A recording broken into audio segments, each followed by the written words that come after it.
Notification سے پہلے جو کچھ کہا گیا، نوٹیفیکیشن ہوتے وقت تو ویسا نہیں ہوا کہ کیا سرائیاں کی گئیں کہ لڑائی ہو گئی، بڑے میاں صاحب یوں کہہ رہے ہیں، چھوٹے میاں صاحب یہ کہہ رہے ہیں. لیکن میری پہلے دن سے رائے تھی کہ جب 27ویں امینڈمنٹ میں سب نے ووٹ دے دیا، جب وہ قرارداد پاس ہو گئی، تو میرا خیال ہے پھر اس کے بعد تو اختلاف کی کوئی گنجائش نہیں. یہ نوٹیفیکیشن تو ایک رسم ہوتا ہے، اور شاید اس کی وجہ ڈیفینیٹلی تکنیکی ہی تھی، کیونکہ پورا ایک سیٹ اپ بنانا ہے. 1973 میں یہ chairman joint chiefs of staff کا دفتر بنا تھا، اسی طرح یہ جو فوج کی جو اس وقت کی ترتیب تھی وہ بنی تھی.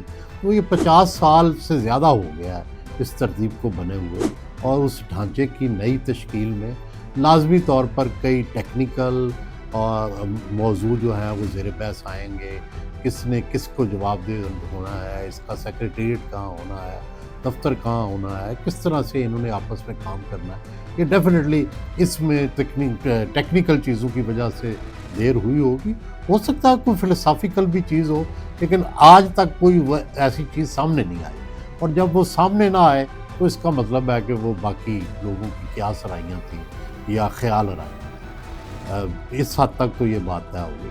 دوسری بات یہ ہے کہ یہ جو نوٹیفیکیشن آیا ہے، اس سے واقعی یہ ایک نیا دور شروع ہو گیا ہے. ویسے تو اس سے پہلے بھی فوج کو کئی دفعہ یہ موقع ملا ہے کہ وہ ملک کے نظام کے اندر بنیادی تبدیلیاں کریں. فیلڈ مارشل ایوب خان جب آئے تو اس وقت بھی بہت بڑے پیمانے پہ تبدیلیاں کی گئی تھیں، اور اس کے بعد پہلے شروع میں کچھ مثبت تبدیلیاں آئیں بھی تھیں، لیکن آہستہ آہستہ وہ ساری تبدیلیاں جو ہیں وہ معاشرے نے نہ صرف جذب کر لیں بلکہ سینٹیمنٹ اس کے خلاف ہو گیا.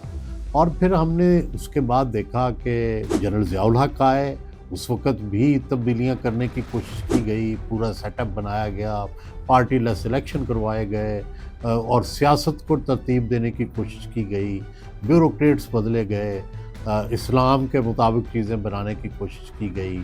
اور پھر اس کے بعد جنرل مشرف آئے تو اس وقت تو بہت زیادہ اصلاحاتی جو ایجنڈا تھا اس کے بارے میں کہا گیا، اور اس کے بارے میں باقاعدہ جو تھی وہ چیزیں آئیں کہ کیا کیا ہم چیزیں ٹھیک کرنے لگے ہیں.